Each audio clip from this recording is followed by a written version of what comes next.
Welcome to Layers of Communication with your host, Lydia Taggart.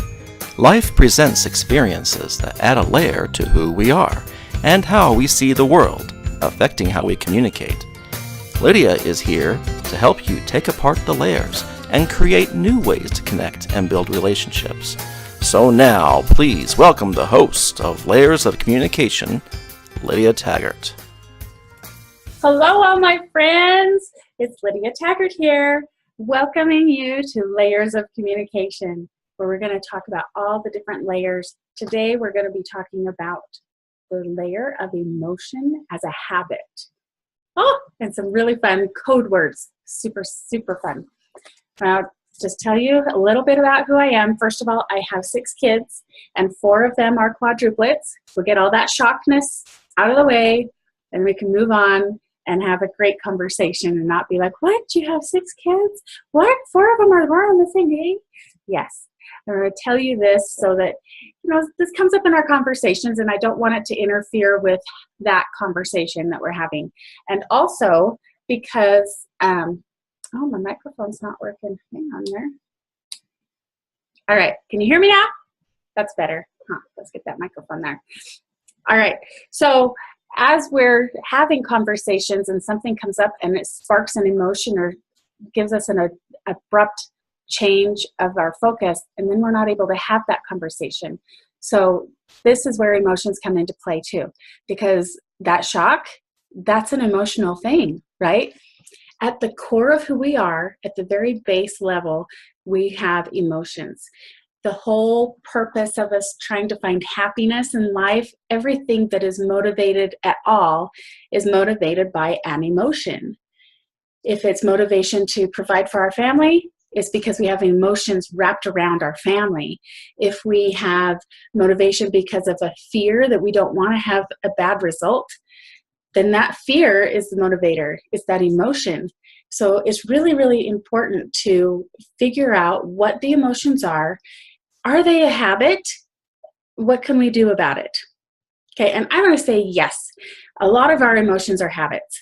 We have the same thing happen repeatedly, and it gets ingrained in us. We have those neural pathways kind of defined that this happens and then this happens. And because of this, after a while, it's like Pavlov's dogs. And you ring the bell and the dog decides, oh, it's time to eat. And they start salivating, whether or not there's food there. Well, it's the same sort of thing with our emotions. If something happens, then it triggers that emotion, whether or not it's a good option. There might not be anything really there, but we have that emotion anyway. So if you've been sitting somewhere ever, and you're just like, I'm so grumpy, I'm so mad. Why do I feel this way? There's no reason to feel this way. And this is a lot of depression too. We don't understand. We just have a feeling. And it's just there for no apparent reason. Well, that's not a problem. It's okay. And guess what? We could change it. Yay! We can change our habits. And we can change the way we feel, as emotions are habits in a lot of cases. Not every case, but in a lot of cases, we can change and decide how we want to feel. So step 1 in changing a habit, be it emotional or otherwise, is the same. We want to identify and label what we want to change or what we're experiencing. So if we're trying to quit smoking, you're smoking a cigarette and I'm smoking again. That's the first step, to recognize how often you're doing it and that it is a pattern that's triggered by something around you, something external. The best part about all of this is internal has more power when we let it. The internal factors are stronger than the external factors, because inside of us, it's who we are. It's what we want. It's how we can get there. We have everything we need inside of us. And the stuff around us, it can be like, it can just react to what we want it to be. And then it matters how we react to those outside forces. But it's not necessarily, it doesn't have to overtake us, if you know what I mean. We can choose and have our own decision on how we react and how our emotions play into different things. And just recognizing and saying, I feel grumpy. that gives us power. We are in charge of that grumpiness, or whatever you want to call it. I'm just going to go with grumpy because that's an easy one. Everybody feels grumpy from time to time. And I've told you lots of times before, feelings are meant to be felt, right? Feelings are meant to be felt. So don't be like all judgy on yourself about, hey, I'm grumpy all the time. That's okay. That is just fine. Once you recognize it and you label it and say, that's what's happening, then you know where to go from there. So if we have a roadmap, it doesn't really matter if we know how to go there and we understand, we can read the map. If it doesn't apply to us, if we're in a different city or a different country, that map doesn't matter. We need to know where we are before we choose which map to follow. And so that's why we want to identify what our emotions are to begin with. Now, a lot of people are afraid that labeling them, noticing them, paying attention to them gives them more power and will be more grumpy if we say, hey, I'm grumpy. That's very different than reliving the experience that creates that grumpy feeling. So this is the difference between NLP, neuro-linguistic patterns and programming, and regular therapy. This is my favorite thing of all about NLP, other than it gives you like really close to immediate results. You don't have to go and relive and experience all of those things out loud anymore. And this is it's why I love being an NLP therapist, okay, practitioner. So you can identify what the feeling is, and you don't have to go and relive the experience. You say, okay, that thing happened back then, and I got grumpy. So then we just say, okay, there it is. So because I'm grumpy, I want this kind of roadmap. And I would choose a different roadmap if I were angry, or I'd choose a different roadmap if I had different emotions, have different ways of dealing with them, right? So if we see what we have, grumpy, or smoking cigarettes. Okay, what happens just before that? What triggers it? Oh, well, my boss walks into the room and scowls at me. That makes me grumpy. Or if it was the cigarette scenario, what happens before you decide you need to go smoke that cigarette? Could be the same thing. The boss walks in and growls at you, right?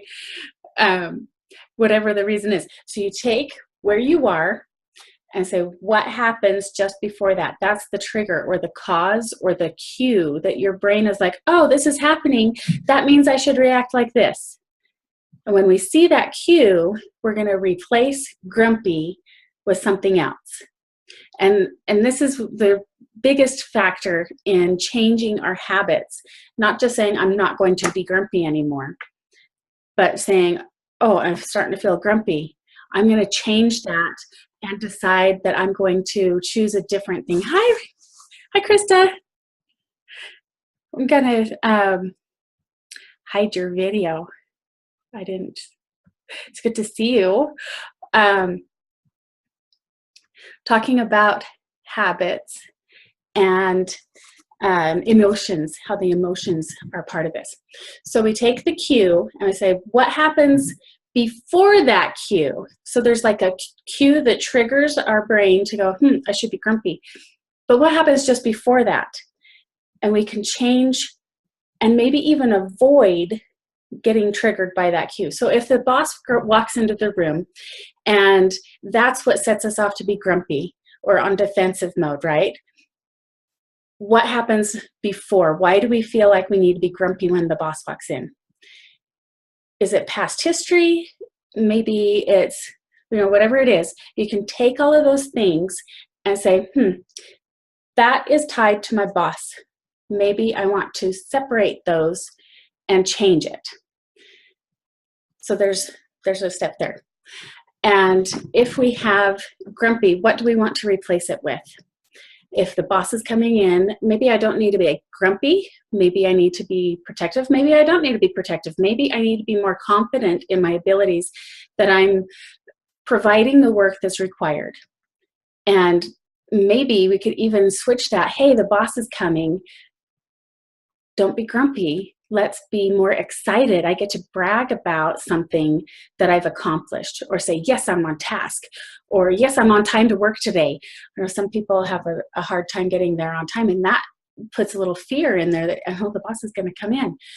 And so these emotions can change, because we can change any habit.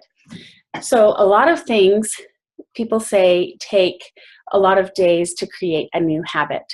But what we don't realize is breaking that habit only takes a moment. As soon as we decide that we're going to walk through a different door on our way home, that habit of going the same way every day changes the instant that we make that decision. It's a conscious effort. And it's the same way with our emotions. As soon as we identify it and say, I'm going to not be grumpy, I'm going to choose to be excited instead. Or patient. Patient could be kind of an emotion. There's a lot of emotion wrapped up in patience.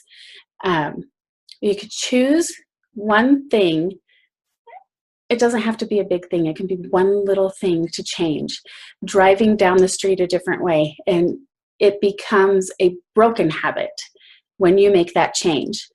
And then over time, you emphasize that new change, then it becomes a new, like a new pathway in your brain, your new neural pathway in your brain.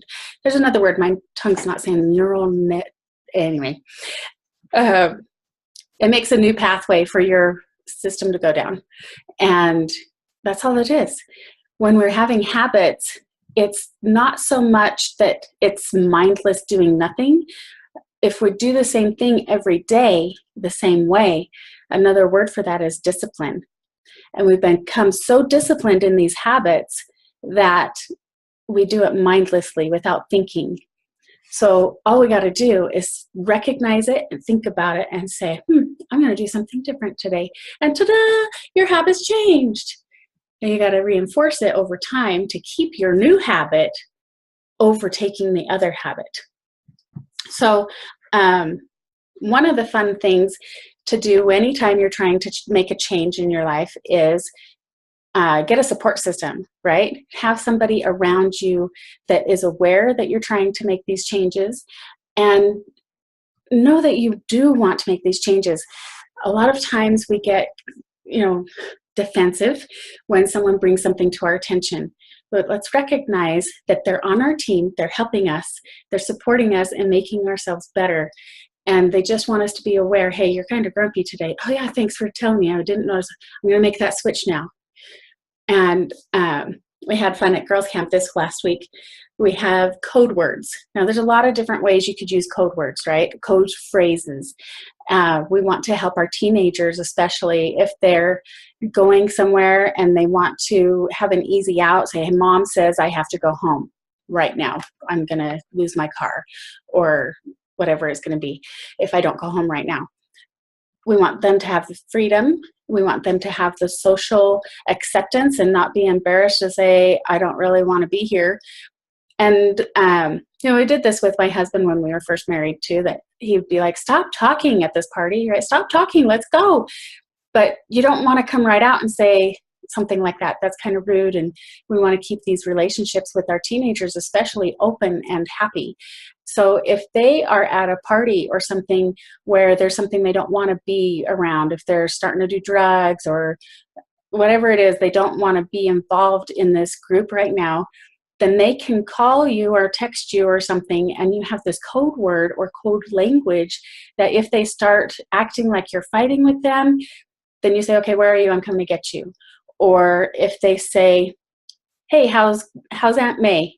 Or you don't have an Aunt May, but so that's the cue that, oh, she wants to go home. Yeah, Aunt May is coming. We got to go get her and meet her and let's go.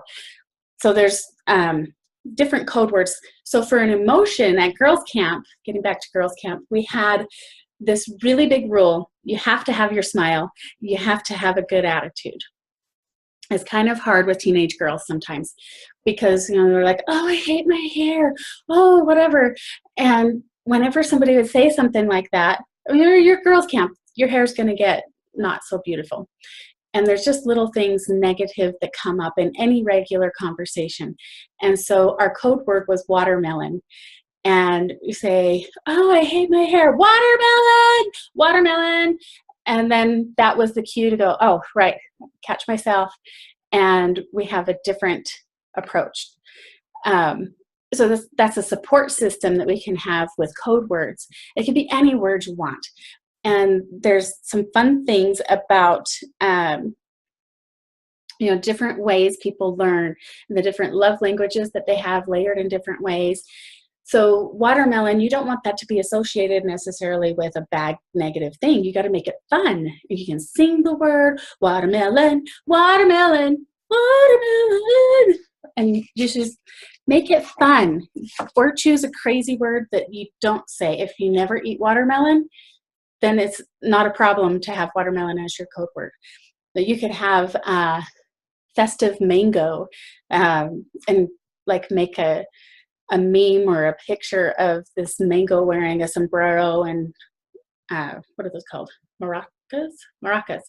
You could do fun things to switch it up. You change that pattern, because emotions as a habit, it's a pattern. And so this is what we call a pattern interrupt. We want to change it and give it somewhere else to go, and be okay with that, and just know that they're supporting you. And at girls camp, we have this meeting and say, okay, our code word for girls camp is watermelon. Have the meeting with people that you are going to have on your support team. So if they see you smoking and you're trying to stop smoking, hey, watermelon, festive mango, and it's a good cue to switch it up and have some fun. There's some rules for code words. Now, when I mentioned before, my husband and I started out in our marriage, we're like, I'm a talker, and he is not so much. And so when we would go to these get-togethers and parties and stuff, and I would be talking for hours, and he'd be like, oh, are we done yet? And there's not always a way to recognize that the person you're with is super done and ready to go home, or that they're feeling uncomfortable, or whatever the case may be. So the rules for the code words are, it needs to be totally random.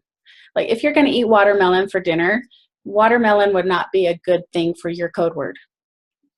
Festive mango, I don't think I would ever have festive mango in my language, just as a regular day kind of thing. But you can slip these words into any conversation and just, hey, how's that festive mango? And then it would maybe make the people around you laugh, and you're like, oh, okay, it's time for us to go now. And they need to be short and easy to slip in.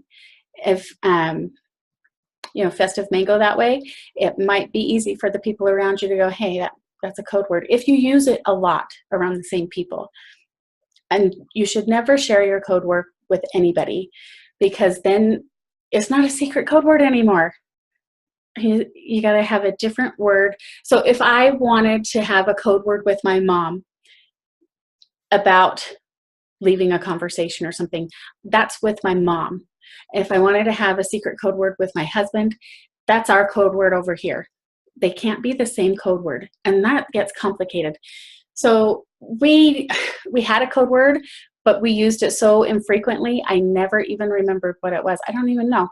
But also because my love language is not words. I have a hard time remembering words, and especially numbers. Numbers are like a foreign thing for me, foreign language. But touch is my code word, my love language. So we put, if my husband wants me to pay attention to him and know that it's time to go, he'll just come over and squeeze my hand. And we're like, oh, okay, because my love language is touch, and I understand that.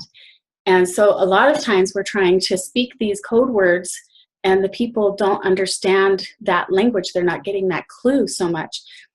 So watermelon might not mean anything to anybody, even if you tell them this is our code word over and over, they might need you to do some sort of action, like squeezing their hand or a special wave or something. There's different ways to communicate that, hey, you're doing that. We have mom's evil eye, and that always gets the kids paying attention if they're across the room and you look at them and they catch your eye and you're like, oh, mom's looking at me like that. That means I should sit up straight. I've got that code word going on with my daughter right now, actually. Watched her across the room yesterday at church, slouching and just not being ladylike in her dress. And she's like, oh, mom's looking. Let's sit up. She's giving me that look again. So those are the things. Emotions are a habit. You can change your habits, and it's not hard. It doesn't take a lot of effort. The second that you make that decision and recognize, label it, name it, that becomes the moment of change for your new habits. Oh, thank you, Krista. Thanks for coming today. I'm super glad you were here. And with that, I'm going to wrap up and tell you I'm really excited for you to be able to label your emotions and make it so you recognize where you're going and which roadmap you need to use. It doesn't matter if you're angry and you're using a different roadmap. You need the anger roadmap to change those emotions and make that plan. Get people to support you and have fun with it. Have fun with it. Don't be grumpy on yourself and all judging on yourself because you have a bad habit that you want to change. Know that you can get better and you can have help with that. It's okay to ask for help, and it's okay to feel your feelings. Feelings are meant to be felt. I want to invite you to Soul Play Day coming up on August 25th. I'm super excited about that. We have so many things going on. We've also got the Parents Play Shop this Saturday. You can learn more at lydiataggart.com and cheerfulbychoice.com. Just so excited about all this fun stuff. We have these layers of emotion, and the biggest connector that I'm finding is humor and play. Being able to play just connects all the layers. If you're giving service, you can laugh and have fun with that. If you're giving a gift, it can be a fun gift.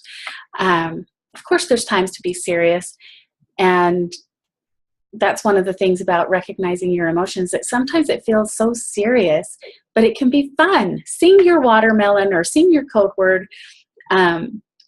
If you need to make an action with it, go ahead and do that. Do something fun, and then it will anchor in better. It's just an extra layer to help you get faster results that are longer lasting and more fun. Just more fun to have fun.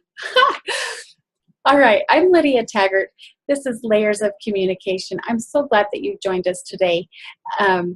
If you would like to leave a comment or have a question, if you want to sign up for an NLP session or come to our Parent Play Shop, anything that you want, you can find it all at lydiataggart.com.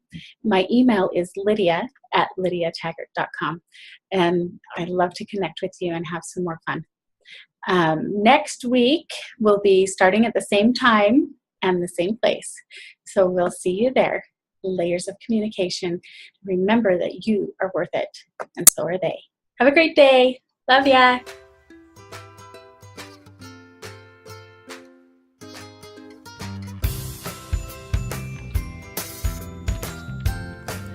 You've been listening to Layers of Communication with your host, Lydia Taggart. Tune in next week as we discover the layers in order to communicate and connect down to your core on Lydia Taggart's Layers of Communication.